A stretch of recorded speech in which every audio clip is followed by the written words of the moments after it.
Olá pessoal, tudo bem? Nesta aula sobre serviços públicos, nós vamos falar um pouco mais sobre titularidade e sobre formas de prestação. Antes disso, eu gostaria de destacar o que são os elementos do serviço público. Uma boa parte da doutrina faz referência a esses elementos, mas quando a doutrina fala de elementos, na verdade está se referindo a critérios que servem para identificar um serviço público. Por exemplo, o elemento subjetivo ressalta que o serviço público é uma atividade estatal, ainda que a sua execução venha a ser delegada aos particulares. Então, o elemento subjetivo é um elemento que denota que a atividade de serviço público, rotulada como serviço público, é uma atividade de titularidade do Estado, da União, do Estado da Federação ou dos municípios. O elemento material costuma ser utilizado pela doutrina para destacar que o serviço público é relevante, muitas vezes até essencial ao atendimento das necessidades da população. O serviço público, pelo critério material, é uma atividade de essencialidade, de grande importância para a coletividade. Então, a ideia é que o serviço é público aqui, num sentido de serviço de interesse da coletividade. Tomem apenas cuidado, porque o elemento material sozinho não serve para definir um serviço público. Na verdade, existem particulares que desempenham atividades privadas que também são relevantes para a coletividade.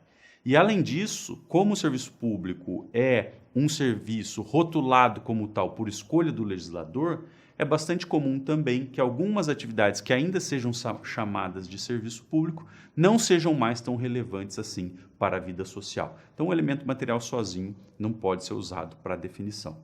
Em terceiro lugar, fala-se de um elemento formal, que valoriza o regime de direito administrativo que incide sobre essas atividades que nós denominamos serviços públicos. Então, o elemento formal é um critério que é utilizado para se afirmar que serviço público é aquela atividade estatal em um regime administrativo composto por poderes e sujeições e, portanto, um regime distinto das demais atividades que não são rotuladas como serviços públicos. Como eu disse, esses elementos nada mais são que critérios utilizados pela doutrina em geral para encontrar a definição de serviço público. Agora, na prática, nenhum desses elementos deve ser utilizado de maneira isolada. A definição de serviço público exige a conjunção de todos esses elementos, do elemento subjetivo, do material e do formal. Bom, feito esse esclarecimento inicial importante, vamos falar um pouco da titularidade e das formas de prestação. Notem, antes disso, que o legislador, diante de uma atividade qualquer, pode fazer inúmeras escolhas. Vamos pegar, por exemplo, a atividade de saúde para exemplificar o que eu estou dizendo.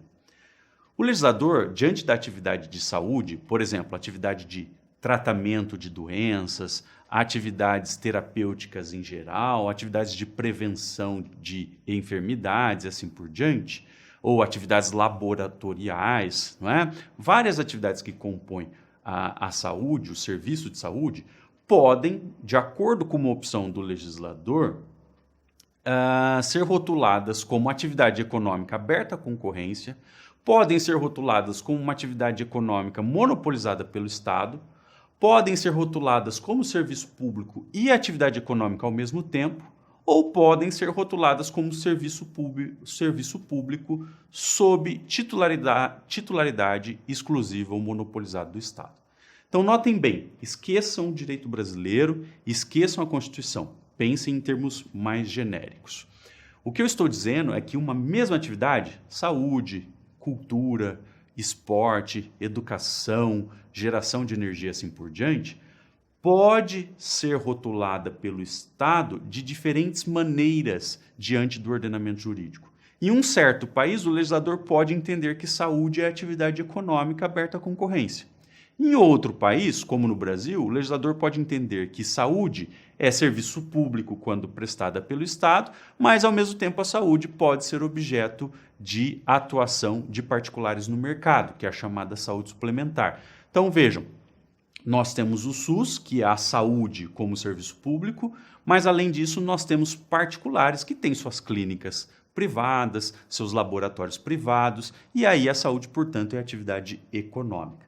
Então vejam, como eu disse em outra aula, que o serviço público é um rótulo que o legislador dá a determinadas atividades. Mas não necessariamente o que é serviço público aqui é serviço público nos Estados Unidos, é serviço público na Rússia, é serviço público na Alemanha. Uma mesma atividade pode ter diferentes naturezas jurídicas de acordo com o ordenamento.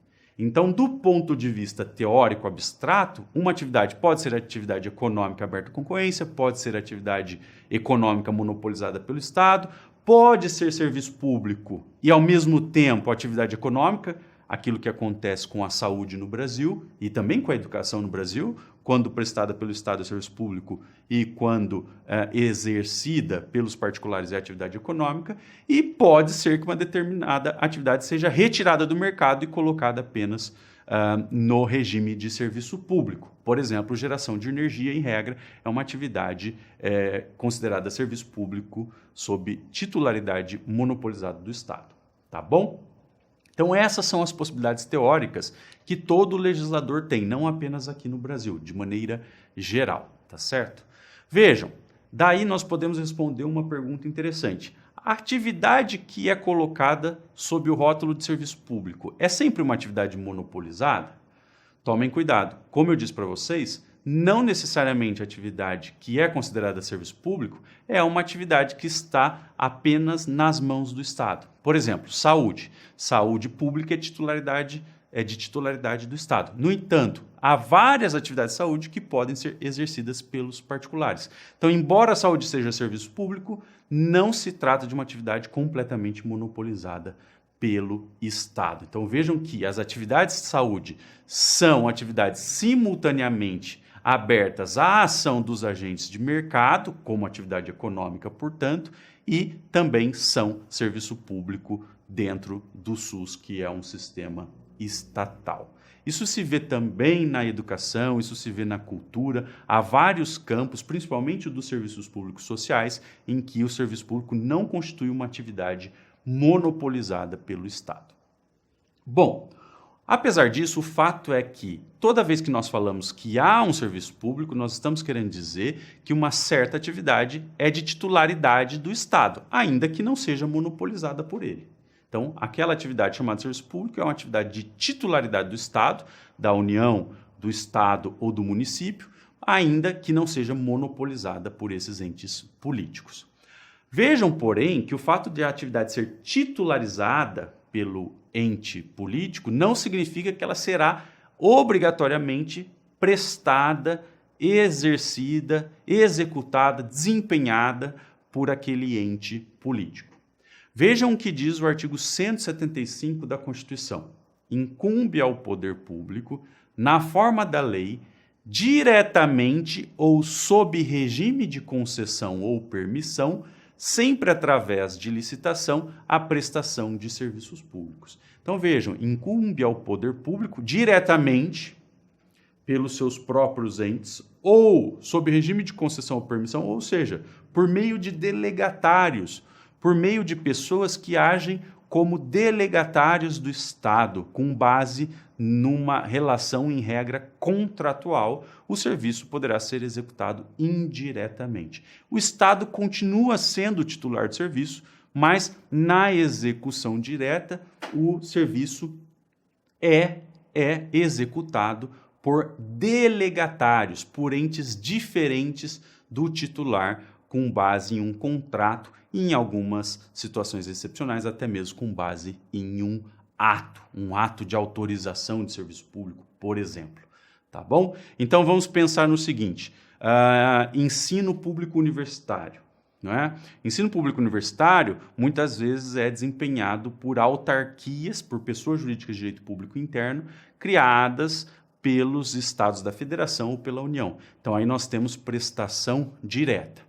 Agora, vamos pensar em serviços de energia elétrica. Muitas vezes, os serviços públicos de energia elétrica, ou melhor, de distribuição domiciliar de energia elétrica, São serviços de titularidade da União, mas que são executados por empresas privadas. Essas empresas privadas são delegatárias, então a delegatária é essa entidade, não é, que exerce o serviço em nome do Estado, com base em um contrato, podendo ser um contrato de concessão, um contrato de permissão ou outro tipo de ajuste, tá bom? Então, concessionárias, permissionárias, autorizatárias são todas espécies de uma figura maior, que é a figura da delegatária. Então, delegar, não é o termo mais genérico para se dizer que o Estado transferiu a execução, vejam bem, transferiu a execução e não a titularidade daquele serviço para uma outra pessoa, não é? E uma outra pessoa que não faz parte da sua administração indireta, tá bom? Então, nessas situações em que se transfere a execução do serviço para uma outra pessoa que não faz parte da administração indireta do titular do serviço, nós vamos falar de prestação indireta. Vejam, como é que nós podemos fazer isso, né? Como é que nós podemos viabilizar a execução indireta? O ordenamento jurídico brasileiro oferece muitos instrumentos para que se possa viabilizar a execução indireta. O tipo mais comum de instrumento é o contratual.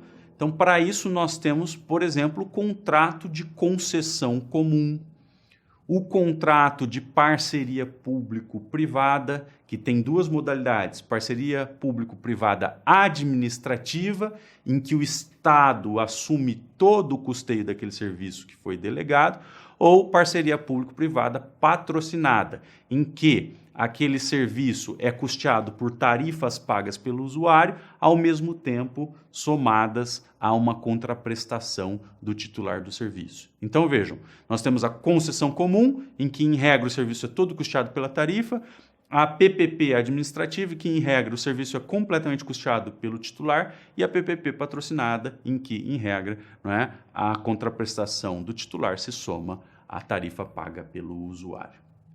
É também possível que se viabilize a prestação indireta por meio de contrato de permissão de serviço público. A Lei de Concessões, Lei 8987, deixa claro que a permissão de serviço público é um contrato precário, tá certo? Então, a permissionária de serviço público é nada mais, nada menos que uma entidade, em regra privada, contratada pelo Estado após uma licitação para prestar um serviço público. Também existe a possibilidade, mais rara, de se delegar serviço público por autorização administrativa.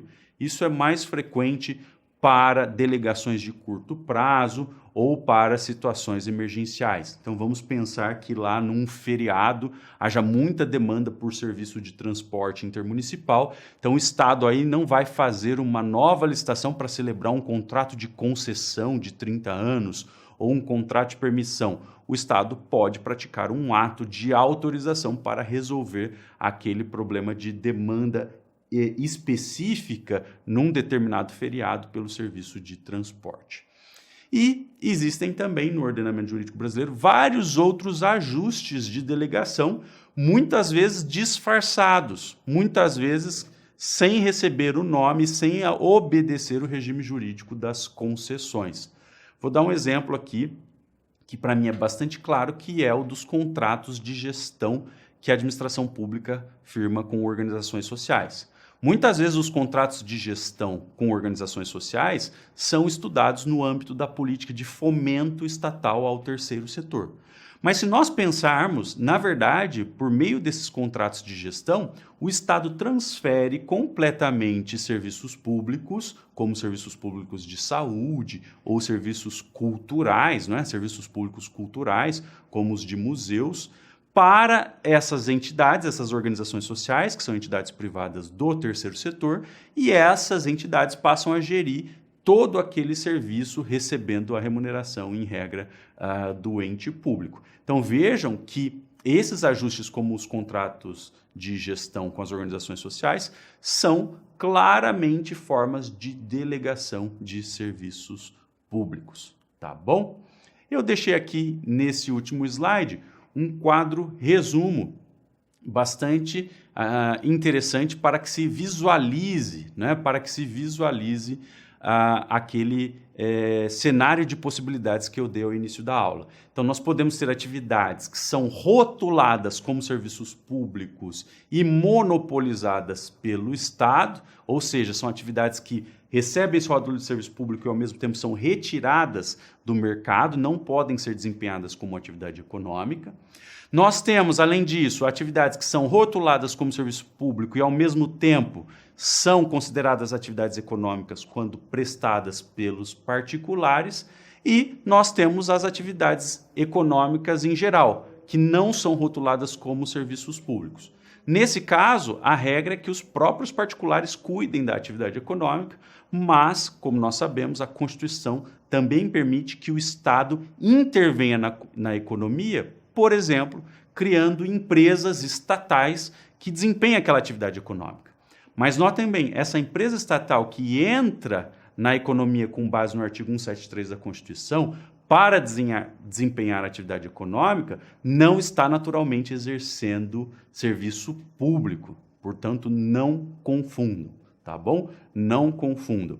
Para que nós falemos de serviço público, é preciso que o legislador tenha rotulado uma atividade como tal, ainda que o legislador não tenha jogado essa atividade como um monopólio ou a considerado um monopólio do Estado. Então é isso. Nas próximas aulas vamos falar mais um pouco desse regime dos serviços. Até lá!